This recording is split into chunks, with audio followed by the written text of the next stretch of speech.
Some aspect about her stood out. Confident, uninhibited, and full of life. Kind of person you are familiar with. Enjoying a cup of kombucha while practicing yoga before sunrise. Most likely has never laid eyes on a mink coat and certainly wouldn't wear one if she did. Of course, Boulder was breathtaking. But it was a complete departure from our home planet. We sported suits and ties, carried briefcases and enjoyed coffee. Sandpoint was more into crystal healing and going barefoot. Next up came John Ramsey.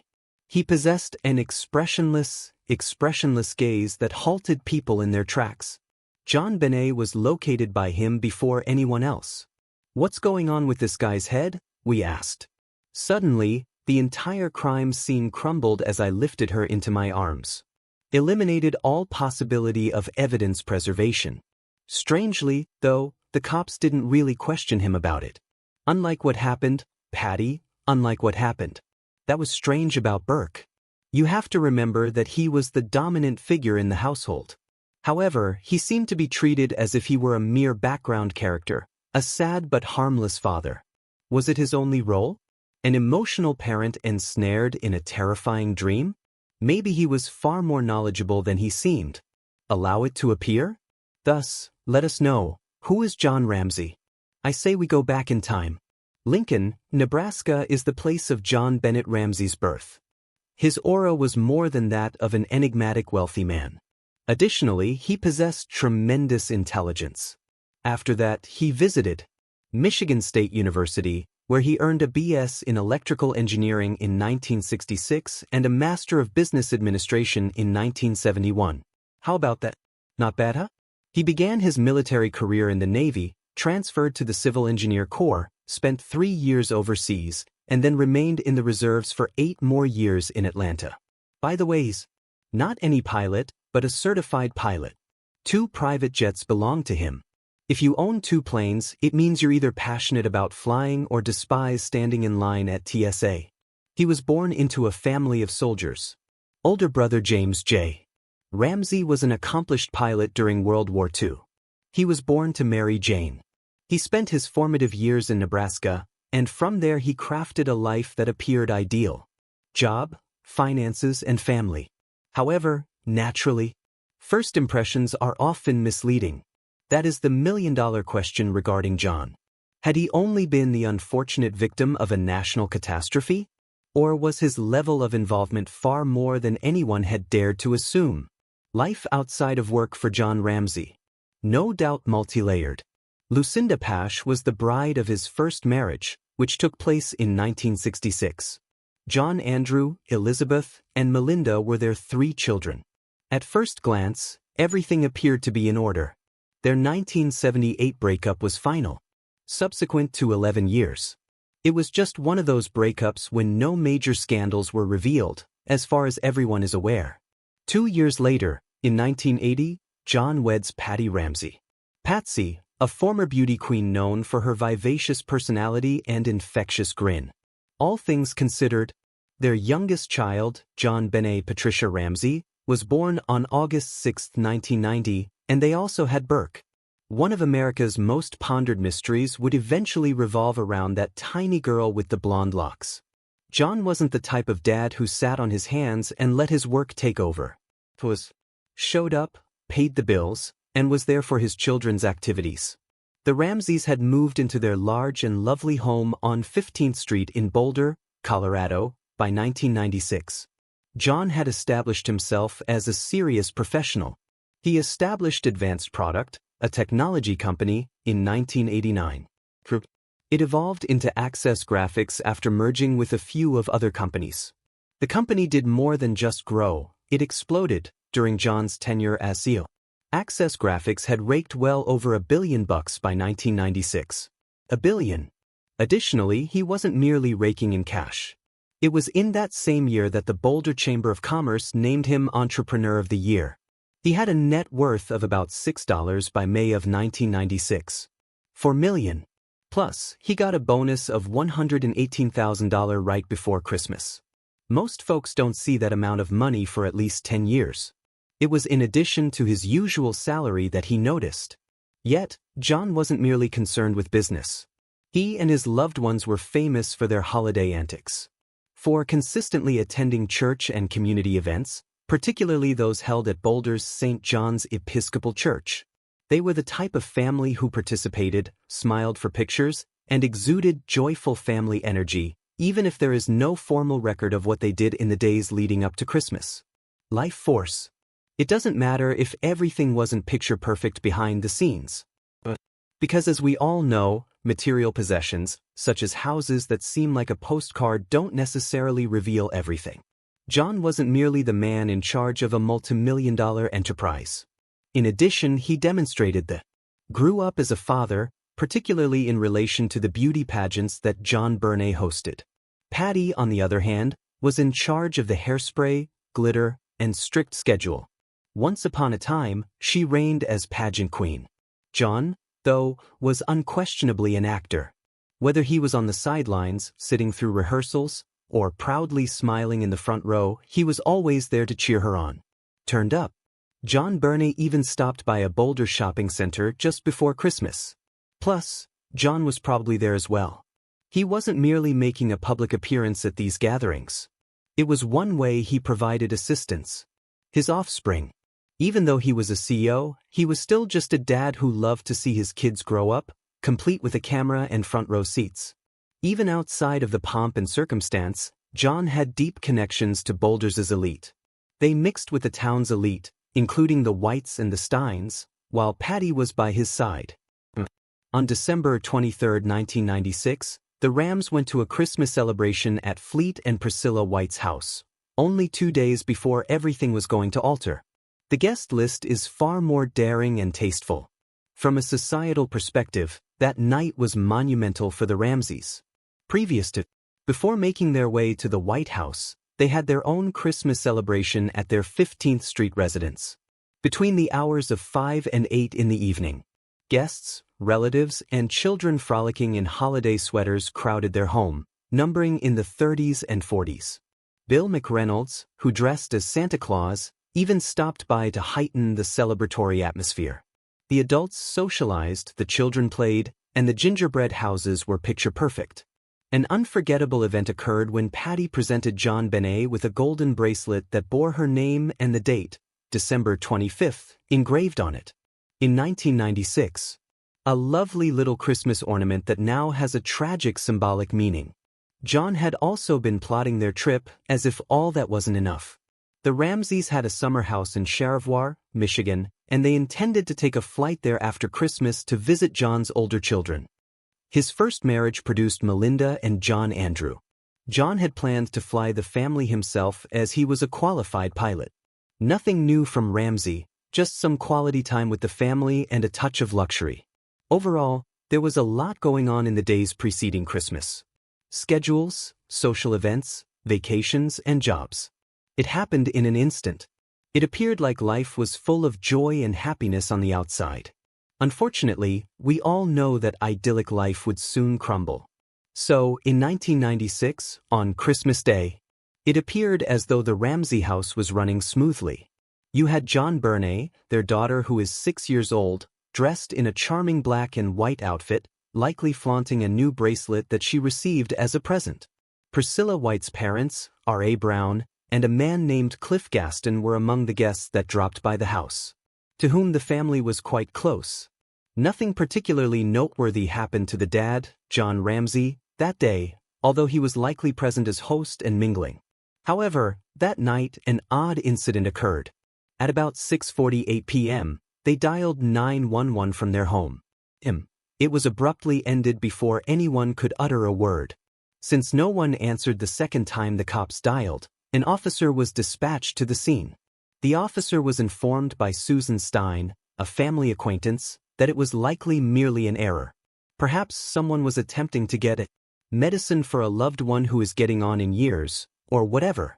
Because the officer felt it wasn't an emergency, he or she left without filing a report. Everything else about Christmas was ordinary.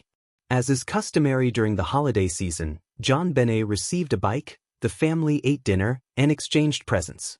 John claimed he put JonBenet to bed that night following all the excitement. Nothing has been proven to prove that she had pineapple that night or that John was the one who provided it to her, but there is speculation that she may have had some. So, the morning of December 26th rolled around. Here is where things take a turn for the worst. Approximately at 5:30 in the morning, Patty got out of bed to start brewing coffee. Later that day, they were due to take off for Charlevoix, Michigan. Dear John was going to fly the family in his private plane. However, Patty quickly saw that her bed was vacant when she went to see how JonBenet was doing shortly after getting up. Fearing the worst, she froze. After a little while, she noticed a ransom letter written by hand on the rear stairs. There were 3 pages of it, and wanted a strangely precise sum of money, the same amount that John had just gotten as a Christmas bonus, to be paid. JonBenet was allegedly abducted, according to the note. As soon as Patty heard, she hurried to inform John, and the two of them scoured the house in a panic. There appears to be no trace of JonBenet. It goes beyond that. Glanced across at their still sleeping son, Burke. Later on, at 5:52 a.m. So Patty dialed 911. Since then, the call has been dissected. Patty began by offering forgiveness rather than blaming the situation. Their home. She might simply be attempting to be efficient at the moment. However, there are many who find the sound peculiar, as if she were reading from a script. Instead of mentioning my daughters, she stated, "We have a kidnapping." When she finally did explain, been removed. People felt like she was trying to put distance between herself from the real situation because of little things like that. Before bringing up the fact that her kid was missing, she remained fixated on the ransom note throughout the entire call. Also, it seemed like the note took precedence over the kid. Plus, she seemed strangely dispassionate because she kept referring to our daughter or us instead of my daughter. She repeated "please" several times, which, although courteous, gave the impression that she was attempting too hard to be angry, according to several observers. Even more worryingly, she never once inquired with the dispatcher, "What should I do?" or "How do I get her back?" Nor did she bring up the notes instructing not to contact the authorities, which would have instilled immense terror in any parent. Upon ending the call, for a few moments longer, the call line remained active. Voices are audible in the background. 2 of them resemble John's words, "We're not speaking to you." One of them is likely Patty's repeated question, "What did you do?" Unsettlingly, they were conversing with Burke, despite their claims that he was asleep throughout. Is this call for genuine or was it an illusion? The answer to it remains uncertain. At least John was cooperative at first when the police arrived. This was the Priscilla White and Fleet were summoned to come over and lend them support after they answered certain questions and signed a ransom note. A major red flag was that those pals entered the residence prior to the site of the crime being properly secured. The fact that some individuals even rearranged furniture or cleaned the kitchen threw detectives for a loop. Suspicious. Given that the note explicitly instructed not to contact anyone, why provide them access? On the other hand, it could have been a stress reaction. Those kinds of situations can cloud people's judgment. However, the part that truly sparked it furrows forehead. The cops spent the whole morning looking, but they neglected to examine the basement thoroughly. Later on, at about 1 p.m., John and Fleet were requested by the lead detective to conduct an additional walkthrough. They set out directly to a basement room used for storing holiday decorations. The corpse of JonBenet was discovered there by John. A garrote encircled her neck while she lay on the floor, covered by a white blanket, with duct tape covering her mouth. As she began to sob, John scooped her up and carried her upstairs. Screaming. Next to the Christmas tree, he set her down. It turned out that shifting the body was a major problem. It ruined any chance of fingerprints, location, DNA, or other evidence, and his subsequent interactions with the detective gave her the creeps. Was wrong. In retrospect, she recalled a chilling exchange of looks between the two of them. Ever since then, suspicion and secrecy have surrounded the case. Decisions made regarding the call, the scene, and individual behavior have resulted in years of guesswork, with no actual resolution in sight. JonBenet Ramsey's whereabouts remain a mystery to this day. The FBI also noted that it was exceptionally lengthy. Short and to the point is the norm for ransom notes. It seemed more like a stage production this time. Analysts of human behavior have even detected the author clearly knew the family well. It had a nurturing tone. It was only natural for Patty to be suspected. The results of the handwriting study were inconclusive, but they also did not disprove her. Their son Burke and John were both cleared. But, given that the message was penned within the house and that no kidnapper ever made any more contact or phone call, it gave the impression that everything was manufactured, as if someone were trying to hide something far deeper. Others, meanwhile, raised the question, what if an intruder had sneaked in, timed their note perfectly, and then left? That same day, JonBenet, who was just 6 years old, was discovered dead in their basement. An autopsy revealed that she had been strangled using a gar formed from a fragment of a paintbrush that had belonged to Patty. Her skull was cracked, and there were indications of sexual violence as well, although no semen was discovered. Her corpse had been laid with care, with a white blanket partially covering it. It had not been tossed about. It had been meticulously prepared. Some believe it's a sign of remorse, others that it's a sign of familiarity, but according to specialists, partial covering is more typical when a killer is feeling a combination of shame and detachment, not how a parent generally behaves. Adding to the confusion, JonBenet had pineapple in her stomach, suggesting that she had eaten something between 2 a.m. and 10 o'clock p.m. However, both John and Patty insisted that she hadn't eaten anything. That night, Burke's fingerprints were discovered on a bowl of pineapple in the kitchen. Nobody knew when exactly those prints were made, but it created another layer of mystery. Had she been up all night eating with her brother? There must have been something that transpired at that point, since even John's actions that day, carrying her upstairs, got people talking. Some investigators suspected that he had deliberately disturbed the scene, but consider this: a father discovers his daughter. Given the circumstances, his daughter's body found alone in the basement. Could anyone blame him for losing it? The case becomes even more perplexing when considering the DNA evidence. Unidentified male DNA was found in multiple locations on JonBenet's. The sample, which included undergarments, leggings, and even her fingernails, did not match any of the individuals listed in the FBI's criminal database, including John, Burke, and Patty. This was a major finding, and it was publicly used by the district attorney to clear the family in 2008 as a result. The decision was still being contested by some specialists who questioned whether the DNA may have originated from the garment maker, while others contended that this notion was untenable due to the complexity of the samples, which may have included DNA from multiple individuals. In 2024, John advocated for enhanced genealogy testing in the hopes of. It's been over 30 years since the moment John Ramsey walked down to the basement and found his daughters dead. People still get goosebumps thinking about it, even if science hasn't solved the mystery. Years later, the exact timing, circumstance, and location of that eerie occurrence continues to elude me. You see, John didn't aimlessly wander the home. Instead, he made a beeline for the basement, and not only that, but a secret chamber located well down the hall. On a dimly lighted, seldom visited nook, stood JonBenet. Several thought that was a touch too convenient, while several experts, particularly in the CBS program, questioned whether he knew where she was hiding.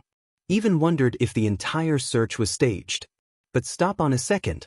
Because when John climbed upstairs with her body, crying and terrified, what you saw was a father bereft of his daughter. No matter how you slice it, that loss seemed very real. But you can't help but wonder, was it a moment of pure instinct or something more? Everything in this case feels twisted now, but when you get to the ransom note, things start to get intense. Strange. To begin with, it was penned in the house. Who writes a 3-page novel when kidnapped? Something wasn't right. The authorities initially thought it was a kidnapping. After all, that was the message on the note. Therefore, they handled it like one, which means the house wasn't taped off.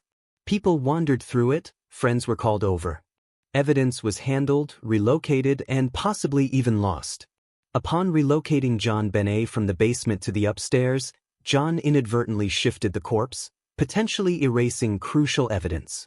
However, was this premeditated, or was it the action of a father bewildered by the sudden discovery of his daughter? Other peculiarities were also revealed. A flashlight resting on the counter, which could be the object that struck her. However, it lacked any identifying characteristics such as fingerprints, blood, or DNA. A rope was discovered in a guest room, but no one in the family could identify it. In the basement, there was an unidentified boot print residing in the house. There is even a pubic hair on the blanket, which does not match anyone in the family. Then there is the DNA. Hope's survival depends on this. There is male DNA under JonBenet's nails, on her underwear, and her. The DNA evidence was sufficient for the district attorney to publicly exonerate the entire family in 2008, stating, "This came from someone else, even though it did not match John or Burke or anyone in the FBI's database." Legis, 2008. Here we trust you. John advocated for fresh genealogy testing in 2024 in the vain hope that maybe, just maybe, the DNA could have belonged to the actual killer, but not everyone was in agreement. Some thought it could have come from the clothing factory. A damaged basement window? Was it the intruder's entrance point or merely a red herring? With every solution in this case come 5 new questions. DNA could finally bring justice to his daughter, something that investigators had failed to accomplish. Were those strange bruises on her body from a stun gun or something else entirely? And that 911 call? Patty sounded panicked and afraid. However, when the conversation ended, some audio experts asserted that faint voices could still be heard. One of those sounds was, perhaps even Burke, even though his relatives claim he was sleeping. Was that just a malfunction in the system, or did it indicate that someone was being dishonest? John Ramsey is at the heart of it all. His deeds, his sorrow, and his decisions. That he never uncovered any tangible proof that connected him to the case is what made it so chilling. He discovered the body, the message mentioned his bonus, and he even relocated her. It's a double-edged sword. Everyone is simultaneously innocent and suspicious. The narrative of JonBenet reverberates through her family, the detectives, and everyone else who is still trying to piece together what happened. Because despite our assumptions, the truth is that this case is still just out of our reach, as we are well aware.